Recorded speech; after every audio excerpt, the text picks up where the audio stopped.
Welcome back, I'm Felix, and I am watching 10 Strangest Mandela Effect Mysteries that left viewers baffled. I, I'll be honest, I'm not a big believer in the Mandela Effect. I know a lot of people 100% believe that the universe has been altered and the Mandela Effect explains everything. Uh, Mandela Effect is coined after Nelson Mandela, a civil rights activist. People thought he died in prison, but the reality is he did not because he got out of prison and became president. Uh, there was another civil rights activist in South Africa named Stephen uh, Biko, Biko. I'm not sure if I said his last name right, but there was a movie in '87 starring Denzel Washington, and I believe people just got those two confused, and that's where the Mandela effect comes from.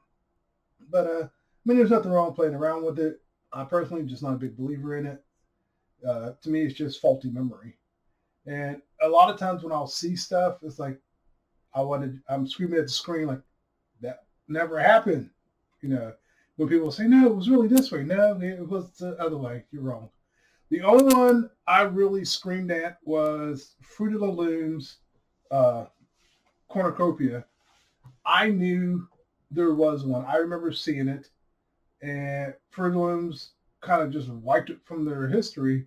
But a woman found it, and then Fruit of the Looms pretty much admitted it, and it's like, oh yeah, we did have that. It's like, lucky enough, this woman had an old Fruit of the Looms shirt and had the proof on it, and it was like, ha ha, because even she was like, I know there was, and even I knew there was.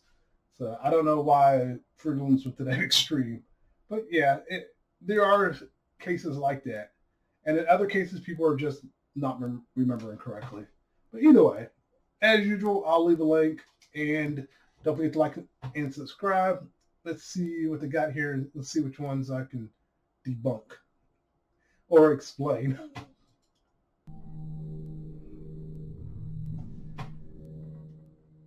The Mandela Effect, a term coined in 2010 by Fiona Brew, a paranormal researcher, 2010. Oh wow, I thought I went back further than that actually.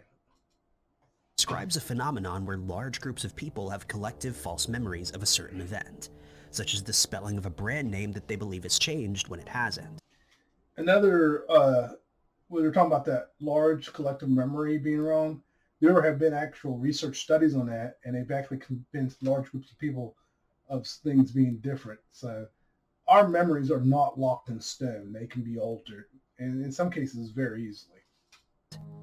Many people who've been affected by this believe that there's been some sort of shift in our reality, and that changes are sure to come. Some have even gone as far as to blame the Large Hadron Collider in Geneva, Switzerland, stating that the experiments that are being carried out there have started affecting our reality. Number 10. While most of us have a fair idea of where the North Pole is, and that it's an inhospitable part of the Earth that only a very small percentage of us will ever visit, it's now become the focus of the Mandela effect for multiple reasons.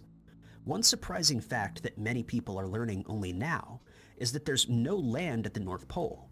Instead, it's been described as similar to one really large iceberg. I already knew that. I thought everyone knew that actually. Yeah, there's no land. For the longest time, they also used to say in Antarctica that there was no land, but then that got disproven. Because they used to say like both of them were just large ice caps, and but then they discovered land in Antarctica, and more of the land in Antarctica is being exposed, and there's animals in Antarctica, believe it or not. Uh, but the North Pole, I knew there was no land up there, and I've always known that. That's between 6 and 10 feet thick, depending on the area. People were aware that there is ice at the pole, but many assumed that there was land underneath the ice, and they're shocked to learn that beneath the ice lies nothing but ocean, for about 13,400 feet before reaching the ocean floor. One of the first people to set out on an expedition to find the North Pole was a man called William Edward Parry, who tried to find it in 1827, but his efforts were in vain. Many other expedition attempts were made after Parry, but thanks to starvation, frostbite, disease, and misadventure, they all failed. That is until 1926 when Roald Amundsen used an airship to find the pole, though some historians are adamant that either Frederick Cook or Robert Peary were the first to arrive in 1908, but thanks to their poor record keeping during their expeditions, this couldn't be confirmed.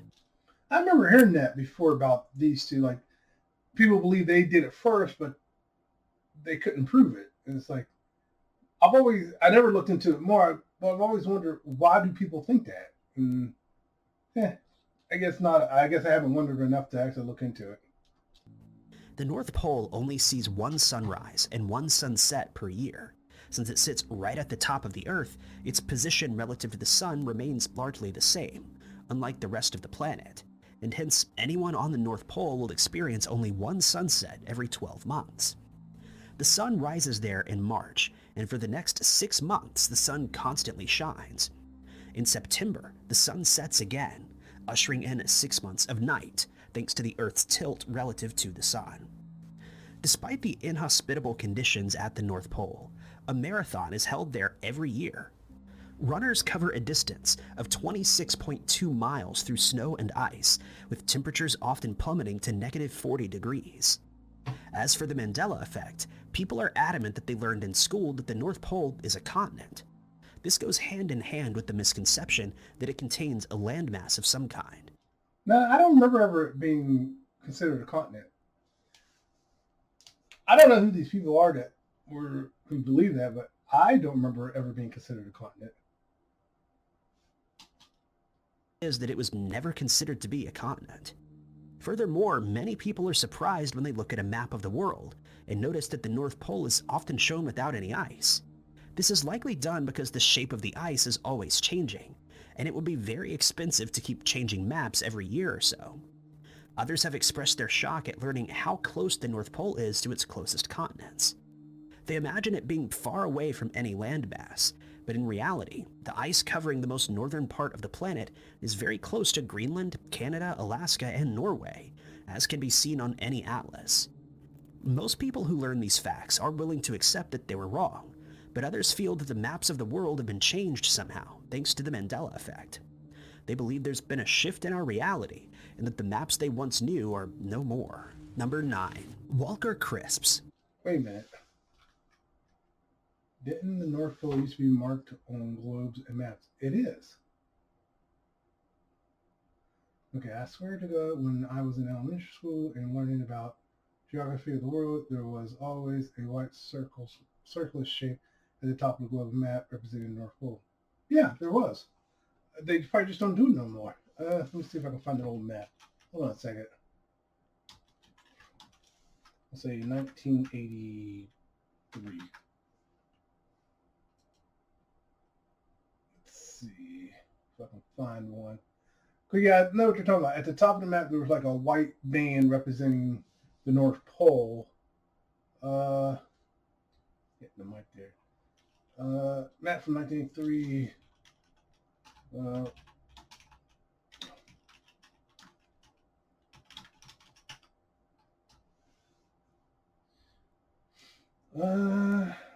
Okay, there's that one. Yeah, they probably just don't make them anymore. There was a push to correct maps to get them to look correctly. I got one here. Let's see. Can I go full screen with this?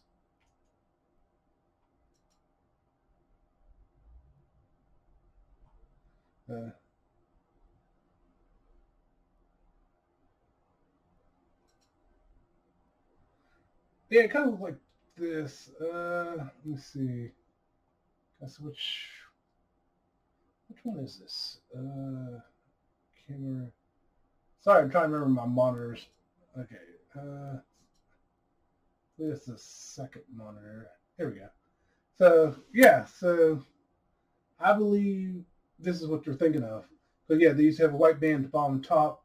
They just don't make them like that anymore. That's pretty much what it comes down to. Is all it is. So yeah. So they did used to do that in schools and stuff. There was old school maps and stuff that would have that on there. It's just now it's probably because they don't consider it landmass anymore. They just don't put it on there. So let me just look. I'll just remove. I'll look at search in 1983. Trying to find a map. Let me see. Map of the world.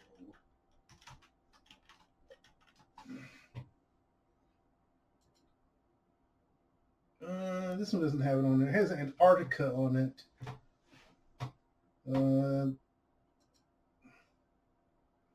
Yeah, looks like they just don't do it anymore. Also, now I do also remember them not always having it at the top. I'll be honest about that. So that could have started when I was a kid. To be honest with you, because here is a map with Antarctica. Now I could be remembering wrong because I found a map of Antarctica, and I'm kind of wondering if that's what we're remembering. No, I do vaguely. Keep in mind, I was a kid, so again, I think we're just remembering wrong. But yeah, there is white at the bottom of this map. I'm gonna do this. I'm gonna switch back over and show you. So here's a bunch of them, like this one, white at the bottom. This one, white at the bottom. So that they still do. So I'm kind of wondering if that's what I'm remembering. But I do remember the other one too. Like they had white on top, like representing the North Pole. I'm gonna go with my first thought in that they just don't represent it anymore. There it is, the top and bottom. So yeah, I think they just don't represent that anymore because it's not an actual landmass. Changed somehow, thanks to the Mandela effect. They believe there's been a shift in our reality and that the maps they once knew are no more. Number 9. Walker Crisps, known as chips in the US, is one of the most famous brands of crisps in the UK. The brand was founded by Henry Walker in 1848 in England, and in 1989 it was bought by the owner of the Lay's brand, Frito-Lay, which is a division of PepsiCo. Since the Second World War had only ended a few years prior, the Walkers & Son factory was experiencing very low output thanks to post-war rationing, and Walker desperately needed to find a solution. He realized that potato crisps were becoming ever more popular as a snack in the UK, and so he started slicing up potatoes, adding salt for flavor. Sorry, I'm trying to adjust my chair. It went back too far. For the company, which was potato crisps by Walkers, guaranteed absolutely pure. Salted and plain crisps were the only options until 1954, when rationing finally began. This was when the cheese and onion flavor was introduced. The new flavor was an instant hit, and Walker then started experimenting with other versions. In the 60s and 70s, the brand introduced salt and vinegar, prawn cocktail, and roast chicken flavors, paying tribute to fish and chips. The popular... Now, I always wonder why they didn't have Lay's over there. Now I know. I knew Lay's owned them, but I never knew why it was a different name, and now I know. And knowing is half the battle. Cocktail starter, and the traditional English Sunday roast, respectively. Footballer Gary Lineker became a Walker's brand ambassador in 1984, and to honor this, the salt and vinegar name was changed to Salt and Lineker for a short time. The Walker's factory, that's based in England, remains the largest crisp production facility in the world, and it's estimated that the average British person eats about 150 packs of crisps every year.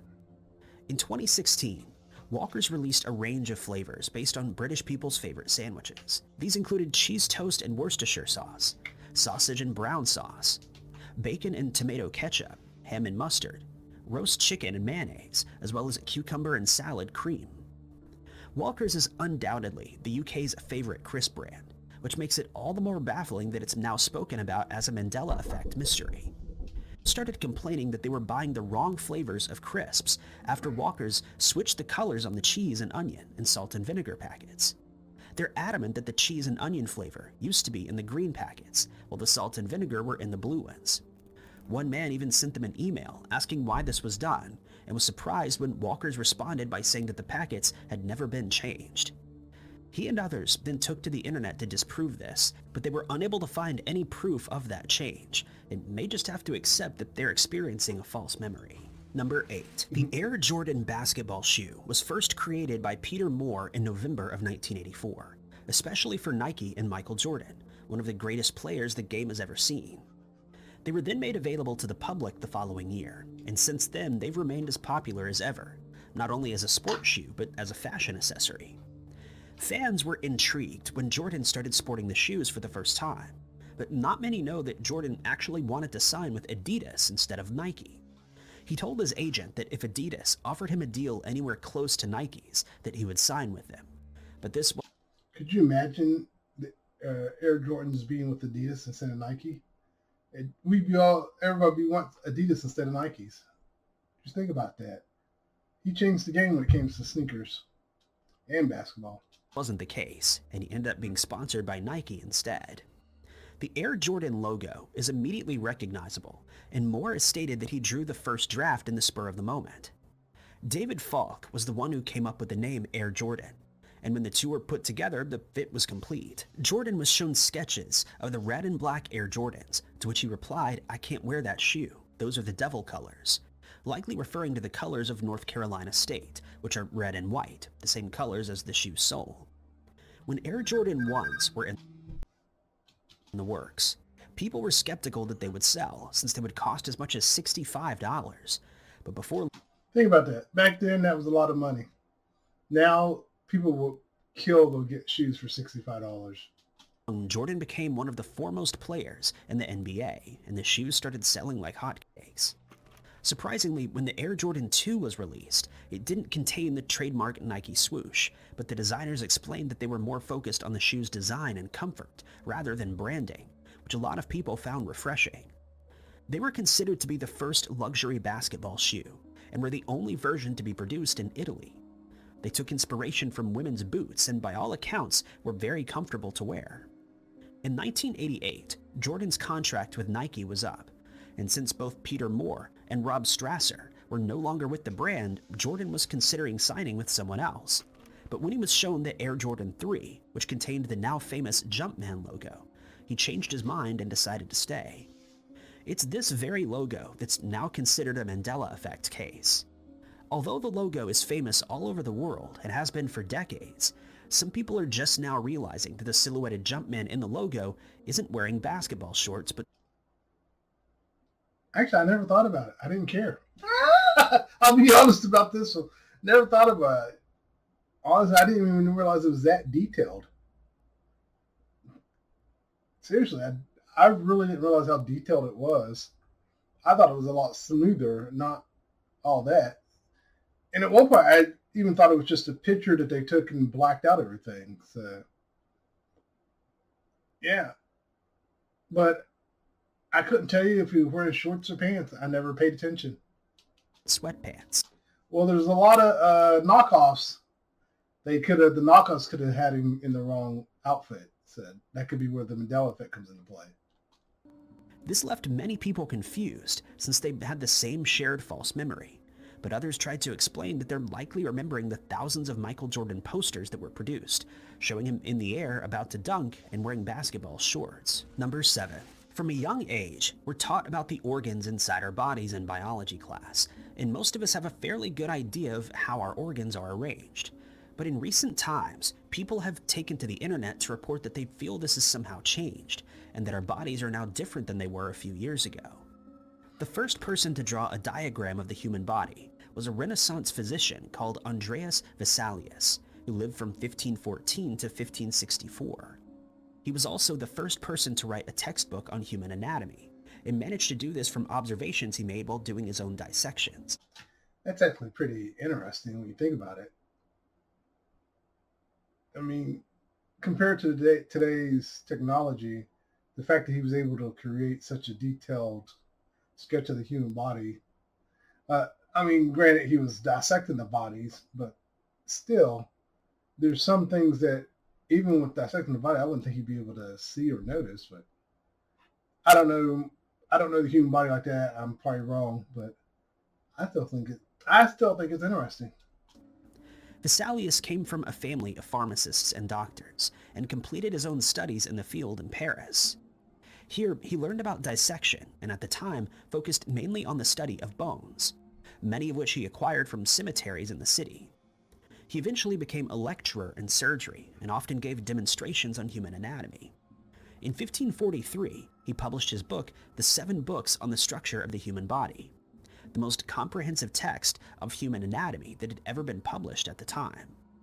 It also included accurate illustrations of the arrangement of human organs, and as a result, he was appointed as the Roman Emperor Charles V's household physician.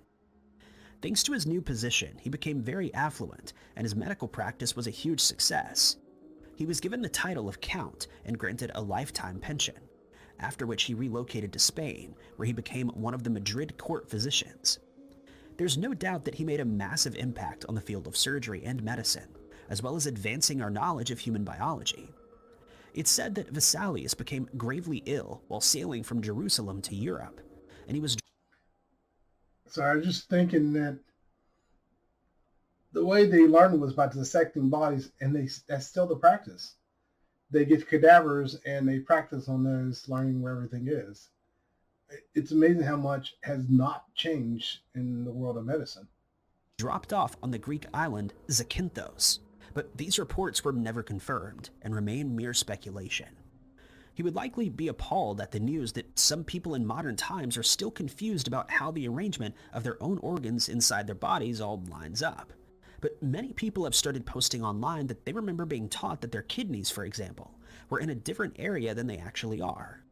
They've made reference to false and true ribs, stating that they've never heard of these phrases before, not to mention the fact that our ribs are now situated much higher on our bodies than they used to be in the past. Some have gone as far as to suggest that if anyone has been experiencing strange aches, pains, or discomfort lately, it's likely because their organs and other parts of their bodies were altered in the past few days. I've heard false and true ribs, but I don't know where I've heard that. I don't remember hearing that in like biology class. But I've heard of floating ribs, like there's supposed to be ribs floating around. Now, are they saying that's wrong? I think I might be misunderstanding, but that looks like the human body to me. One Reddit user complained that our ribs and kidneys never used to be anywhere near each other, but when they looked at a newer sketch of human anatomy, they realized that they were no longer near the spine, but much closer to the stomach.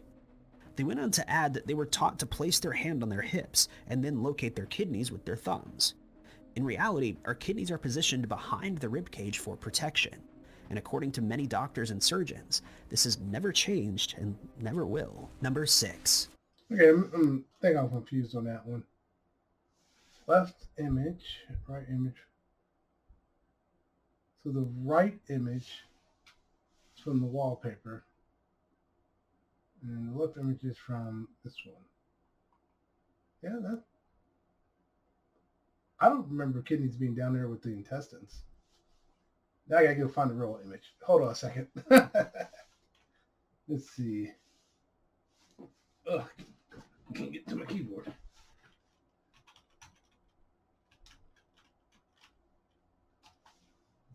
Okay, here we go.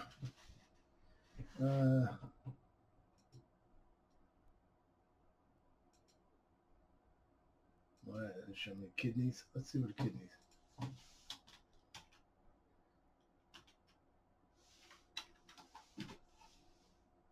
Okay. Yeah, that's on the side. So in boxing, you punch them in the kidneys. That's usually when they would hit them. Okay, so they're saying they were lower. I don't remember them being ever that low. I remember being at like the bottom of the rib cage, which is what I'm seeing here. Yeah, this all looks correct. I'm not showing it because there's some that can't show. With my luck, I'll end up accidentally showing it, but this all looks correct to me. I don't know what the Mandela people are looking at, but oh well. Many doctors and surgeons, this has never changed and never will. Number 6. The Mandela effect is so called because of a false shared memory that ex-South African president Nelson Mandela passed away in the 1980s while he was still imprisoned on Robben Island. But the truth is that he lived into his mid-90s and only passed away in 2013. This is a perplexing case, since most people know that he was the president of South Africa. That was perplexing. You're just remembering wrong. He passed away in prison. He would never have gotten the chance to take up that position. Nonetheless, the false... That's not even him. Who's that? He just took a picture of a black man's funeral and used it. memory persists. It's also the case with George Clinton, one of the pioneers of the funk music genre. Clinton was born in Kannapolis, North Carolina in 1941, but spent most of his childhood growing up in Plainsfield, New Jersey. When he was a teenager, he formed a band called The Parliaments, which played doo-wop style songs. At the time, he was working in a barbershop in Plainfield, where he was tasked with straightening people's hair. Members of the band also worked at the barbershop, which was called Silk Palace. The group would eventually see some success, while named Parliament and Funkadelic during the 1960s, using music by Jimi Hendrix, Frank Zappa, and James Brown as inspiration. During that decade, they produced as many as 40 hit songs, 3 of which reached #1 on the charts. He started a solo career during the 1980s, but he soon got into legal trouble with his record label when he alleged that Bridgeport Music had illegally obtained the rights to his songs. He was then signed by Capitol Records as a solo artist, and as a member of the P-Funk All-Stars, and a string of hits followed. He also produced and worked on albums by the Red Hot Chili Peppers and Bootsy Collins. The Red Hot Chili Peppers were big fans of his and were delighted to have him produce their album Freaky Styley. He's since been cited by several hip-hop, rap, and funk artists as being a huge inspiration to them, and most of his music is still used by these artists as samples in modern times. But he wasn't just a talented musician. He also appeared in several films. I think this guy's a fan because this is long. I was a fan too. I missed an opportunity to actually see him perform in a club. Me and a group of friends, we left early to go to this club because we heard he was performing there. We left almost like 2 hours. Like, say like the thing was at 6. We left around 4 thinking, okay, we got to find parking. We want to get there. Probably going to be a line. We get there like 4:10. The line's wrapped around the damn block. We were like, never mind. We left. We were like, we're out. We are not standing in that line. It was like, forget it. The first was Graffiti. I will say my sister did get to sing it and she loved it, but I wish I could have sung. Bridge, which was released in 1990. That same year, he appeared in House Party, and 4 years later landed a role in Good Burger. He also appeared in the cartoon series Space Ghost Coast to Coast, and voiced the character of the Bounce FM radio station in the Grand Theft Auto San Andreas game. A Reddit user took to the platform to state that he'd just read an article in which Clinton stated that he would be starting to tour again, and they were left very confused. They were convinced that they'd heard about his passing in 2017, but only now realized that he was still very much alive. I know there was some hoax that were proven to be that, just hoax. I don't remember anything official about him being dead, because there was some hoax, I'll say maybe 10, only almost 20 years ago. It seemed like every time you turn around, there was a celebrity hoax. He's probably just part of that. Users chimed in, stating that they remember reading articles on his passing, and that several artists had paid tribute to him since he had influence on their music. Others assured them that this was never the case, and that Clinton would continue touring for some time to come. Number 5. Some people are very good at remembering the geographical locations of the different countries of the world, while others are completely hopeless at it. This may be the reason for a weird Mandela effect regarding Italy, or more specifically, Sicily, which is situated at the country's southernmost tip. Sicily is one of the most densely populated islands in the Mediterranean Sea, and also the largest. It's separated by 2 miles from the rest of Italy by the Strait of Messina, and the island's capital is Palermo. The first settlers on the island arrived about 10,000 years ago, and since it was often visited by passing merchants, it's since gained people from many different cultures and ethnicities. It's named after the Sicily people, even though they weren't the first to arrive. The Romans occupied Sicily in the 3rd century BC, and it became their first ever province. It was then occupied by the Byzantines in 535. It was then occupied by Arabia, the Normans, and the Bourbons. It was eventually liberated in 1861, and in 1947, the island was granted regional autonomy. In modern times, it's become an industrialized region, with many oil refineries and chemical plants. But it is also known for its shipbuilding, food processing, salt extraction, winemaking, and textile production.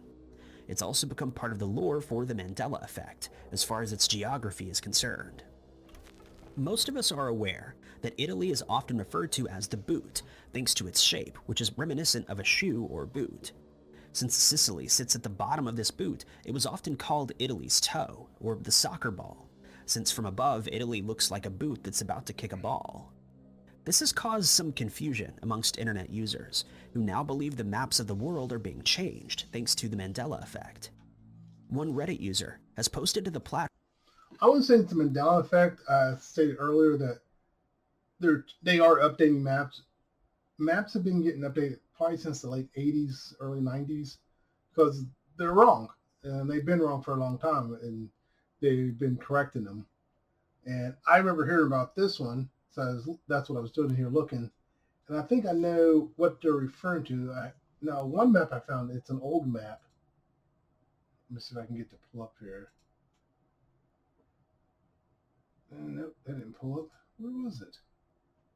Thought I had it. Let me go back. Where was that map?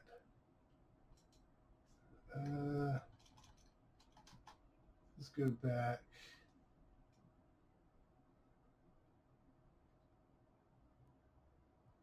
Oh, you gotta be kidding me. I lost it?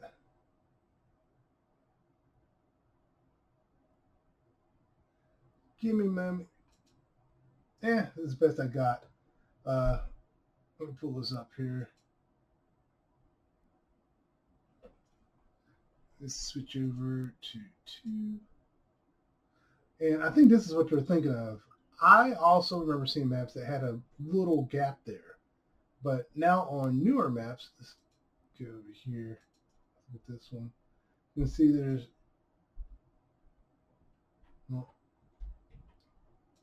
we'll just show it to us. I think that one has the gap like I remember it too. But like I said, maps are not or haven't been correct, and they're being adjusted to be correct. There you go. Now here it looks like there's a tiny gap. I don't know if there's a bridge, but I mean, there's probably a bridge between the two. And in some cases, it looks like they're actually touching on some of the newer maps. So I think that's what people will remember, is that there were maps that showed a gap between Sicily and Italy, like a noticeable gap, but the reality is the gap is not that noticeable, and it's been corrected on newer maps is all I think is happening.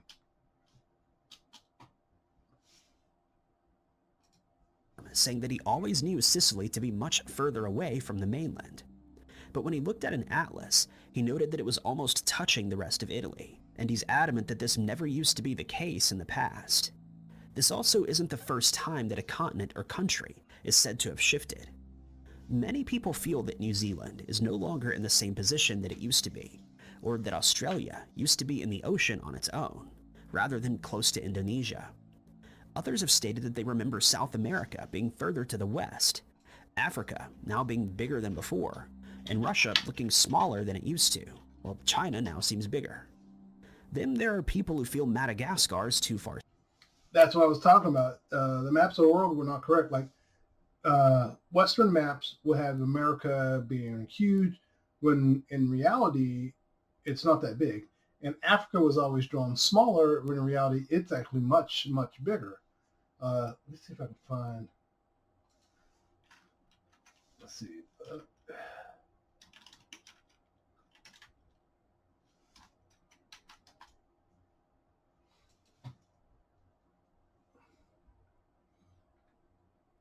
This one looks accurate. Let's see here. See if I can get it to load. Oh, I gotta buy it. I can't just look at it. Oh, there we go. All right. Let's see. Yeah, if you look here, you see how America's really small and Africa's big now. And even South America is a lot bigger. They used to have South America be really small. Like in school, it would always show America being probably almost double this size, like way bigger than Africa. But if you look, it's actually smaller than Africa. And China was always shown as being small too. And it did used to have Australia off by itself, like a little more down this way by itself. And New Zealand, to me, they always try to make it seem like New Zealand was more up here The only maps I don't remember it, but I just remember like when I would see things, they try to make it seem like it was more up here in the Pacific Ocean. Then when I started looking at maps when I was younger, I realized, oh, New Zealand's right there, which makes sense. You know, Australia and New Zealand are very close to each other, and they have a lot of things in common, and that would explain why they have so much in common. But yeah, it was like I've been saying when it comes to maps. The maps have not been correct. They've been getting corrected. Fortunately, we still have the old maps out there, but yeah, it's just like with North Pole being gone from on maps is it's most likely because it's not a landmass. And even Greenland, they used to make Greenland look a lot smaller, but now as you can see, it's a lot bigger.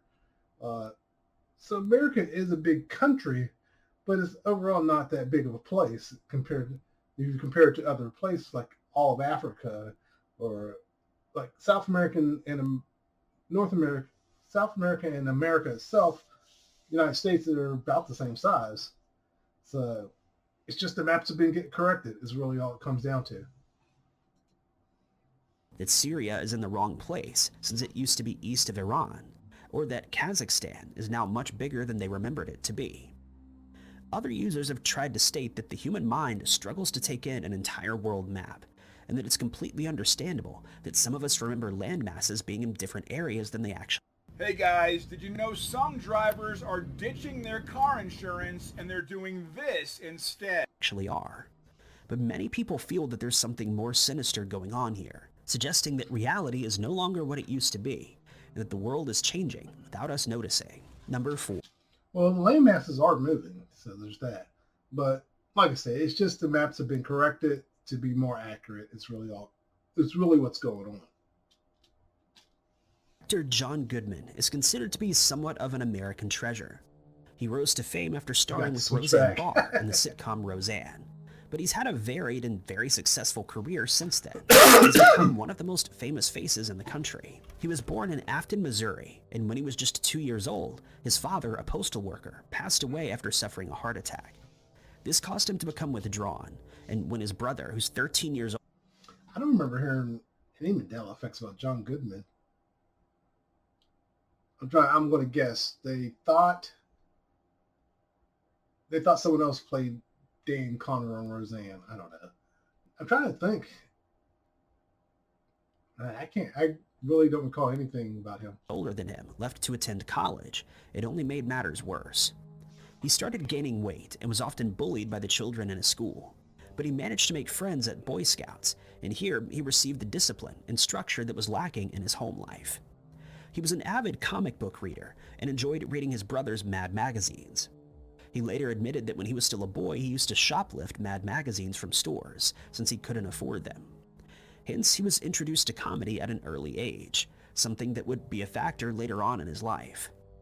Following his high school years, he earned a football scholarship at Missouri State University, but he never played for the team since he suffered an injury.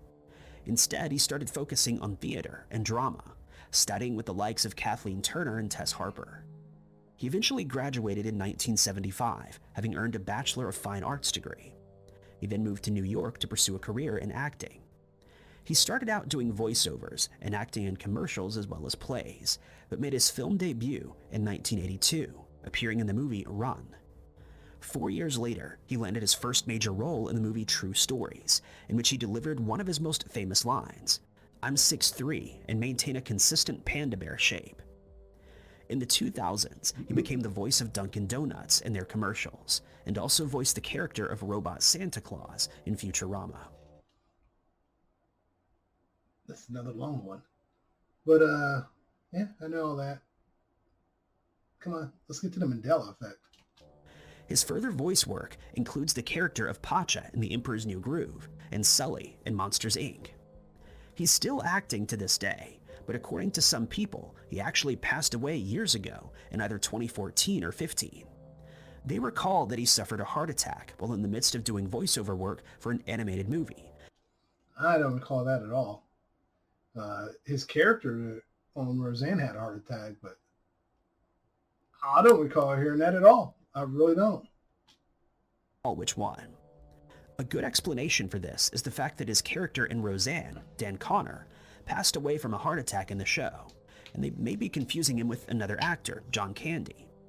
It also doesn't help that he's been the subject of several death hoaxes over the years, and possibly some people never realized that these reports were false until now. Number 3. It's strange to think that pizza rolls have been around since 1968, when they were invented by Gino Paolucci. He'd grown accustomed to using his egg roll wrapping machine, and started thinking of new ways to use it.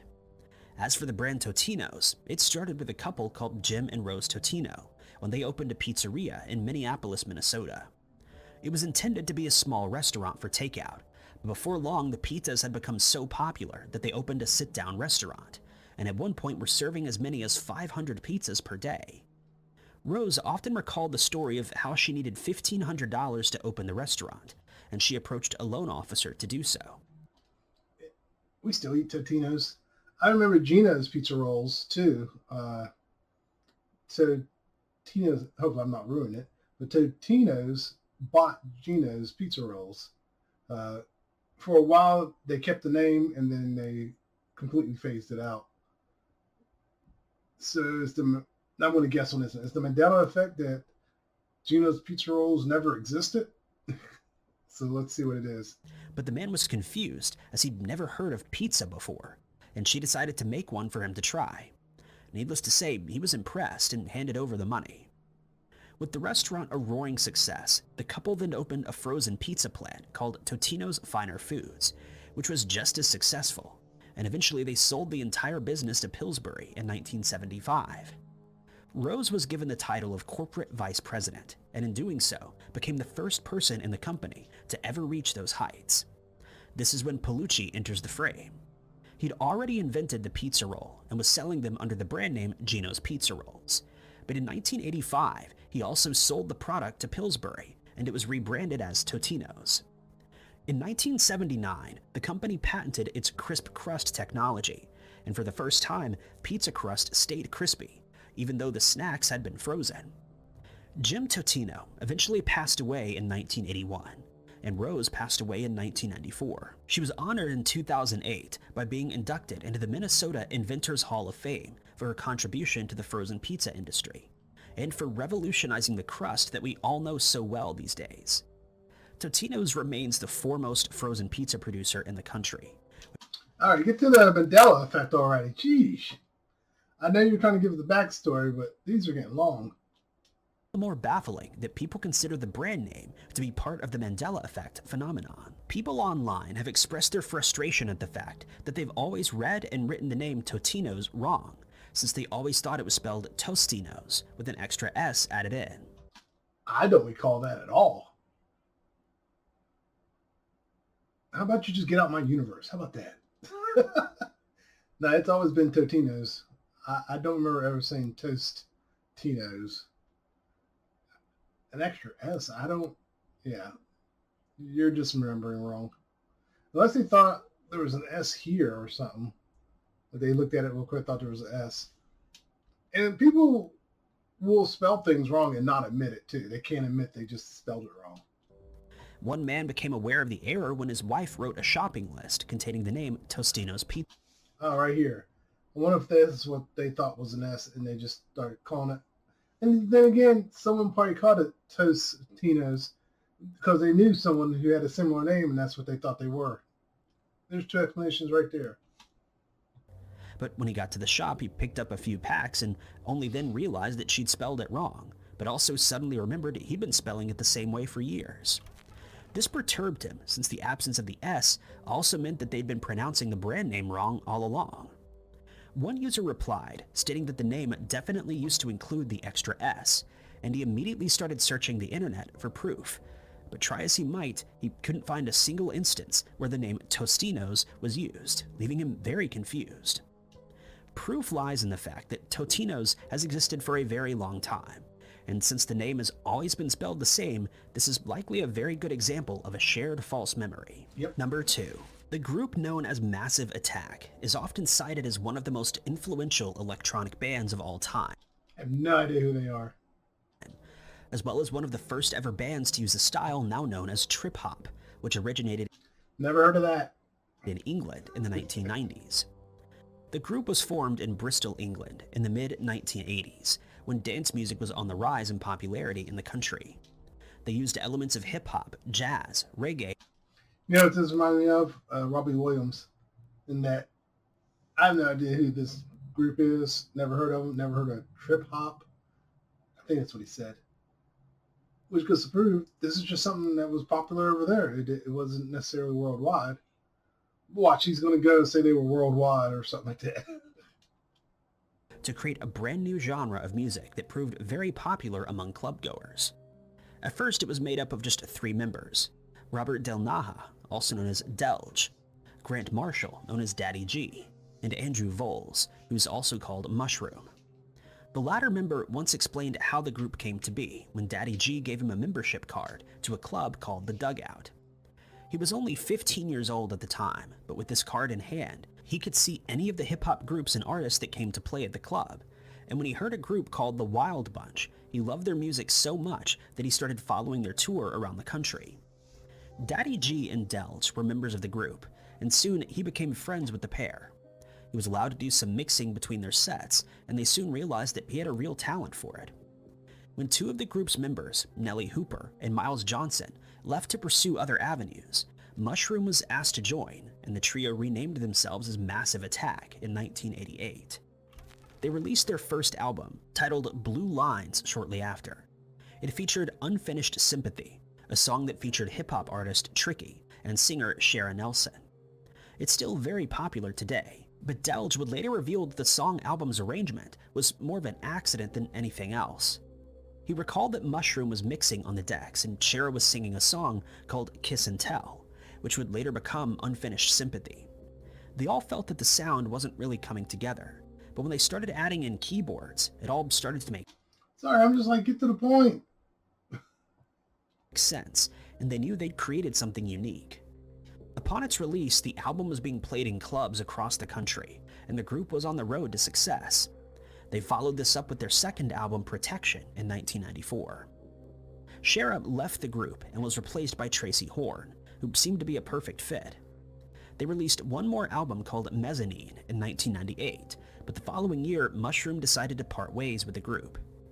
Daddy G wasn't present for the production of their 4th album, 1000th Window, since he was on sabbatical, but it was received with mixed reviews, since many people felt it sounded too similar to the previous release. They released their last studio album in 2010, and it was well received, but the group has since seen many lineup changes, though Delge and Daddy G are still in the group and still touring decades later. The group's music is seen as iconic. It can still be... What is the Mandela effect? I think I'm going to have to start finding shorter Mandela effect videos when I want to do this again. heard being played in clubs the world over. But they're also the subject of a Mandela effect case that has baffled even some of the most devoted fans. When one man posted online that he realized one day that the track Unfinished Sympathy was not called Unfinished Symphony, he was taken aback, since he'd been a fan of Massive Attack for decades and never realized his mistake. He was reminded by another user of the Mandela effect, and before long, many other people started posting that they had the same recollection, and were adamant that the name must have been changed somewhere along the line, thanks to a shift in their reality. Others believed that they were getting the title mixed up with the popular Verve song Bittersweet Symphony, but the far more likely explanation is that they simply misread the title and were never corrected. Number 1. Bob Marley, the legend. Wait a minute. That's an easy mistake. Because the spelling starts off the same. If I just didn't catch it, I wouldn't necessarily call that a Mandela effect. That's just you reading it wrong. Simply misread the title and were never corrected. Number 1. Bob Marley, the legendary reggae musician who passed away in May of 1981, is the focus of more than one Mandela effect mystery, one of which deals with his passing. Many people seem to remember that he was assassinated in 1976, when 7 men burst into his house in Kingston, Jamaica, and ended his life. In reality, the event did happen, but Marley was wounded in his shoulder, and 4 others were wounded, but they all survived and eventually made full recoveries. The attackers were never identified, and the reason for the assassination attempt was thought to be political, since he was believed to be a supporter of the People's National Party. It was suggested that the Jamaican Labour Party was responsible, but this was never proven. Then there's the misconception that Marley only passed away when he was in his 40s or 50s, but that it was a result of a car accident that occurred in Jamaica. In reality, he passed away when he was 36 years old after melanoma was found under one of his toenails. It eventually spread and ultimately claimed his life. I never say he died of cancer. I knew about the assassination attempt from documentaries and stuff, but I never heard anything about a car wreck. Yeah, I knew he died of cancer. I just didn't know what kind of cancer. But, I didn't know anyone thought he died in that assassination attempt, considering he kept making music. Strangely, the first doctor to inspect the melanoma told him it was nothing to worry about, since he likely just injured his toe playing soccer. When the real cause was eventually found, Marley refused treatment. But he did, however, consent to having some of the malignant tissue removed, and it was replaced with skin from his thigh. But he never attended any follow-up treatments, and without them his condition only worsened until he passed away. Another strange Mandela effect mystery involving Marley is that people think his song "I Shot the Sheriff" was written by Eric Clapton.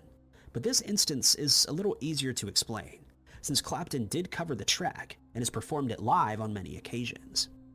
One of the latest instances that's making the rounds on the internet is that many people always thought the song "Bad Boys," which served as the theme song for the movie of the same name, was written and performed by Marley, when it was I never thought that. actually written by the band Inner Circle. Now, I will say I didn't know who did it, but I knew Bob Marley didn't do it. The band was also formed in Jamaica, Marley's hometown, but this doesn't explain the confusion since Bad Boys doesn't sound much like any of Marley's songs, and the vocals on the track don't resemble his unique voice. One Reddit user posted that he and his girlfriend made the same mistake, and when they searched the internet for the song's actual origin, they were shocked to learn that it was Inner Circle rather than Marley. While some people feel that the Mandela effect is to blame, others have assured them that Marley never sang the song, since he passed away 6 years before it was even written, and hence they only have their faulty memories to blame. And bad ears. It's clearly not the same person. Clean your ears out. Get some cotton swabs, some oils or something, and flush your ears out. For this misconception. Thank you guys so that was interesting. Yeah, a lot of those are just people with bad memories. And like I said, there have been research studies done proving that you can mess with people's memories and stuff. Another thing is also when it came to the maps, like I said, maps, I believe, started getting corrected in the late 80s, early 90s. Because they always showed the United States way bigger than what it was. Don't get me wrong, the United States of America is a huge country in itself, but as for landmass, continents and stuff, Africa is much bigger than what they used to portray. I'll be blunt, it was a racial thing that in white people were making the maps, and they made America look bigger, and they made Africa look smaller, they made South America look smaller. They were making all the other countries look, like even Canada above us used to be smaller. And on newer maps, that's what I want to say it was the late 80s, early 90s, they started correcting that and making real world maps, if you will, to where everything was more to scale. And there's still a lot of adjustments going on where they're still correcting things here and there. And that's where I think the Italy one comes in, Italy and Sicily. Like I do remember there being a much wider gap, but over time, I've noticed it got smaller. And I think that's mainly because they're just correcting the maps. And as they correct the maps, you'll see more changes. But like I said, with New Zealand, I don't remember New Zealand being that close to Australia. I don't remember exactly where I remember New Zealand being. It was in the country. For some reason, I always thought it was more up in the Pacific Ocean for some reason, up with the other islands that were split between Australia and China there. But yeah, it's not uncommon for this to happen when it comes to maps, just because they're redoing them.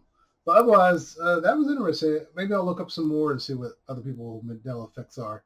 I'll leave a link for it. Don't forget to like and subscribe, and everyone take care. Later.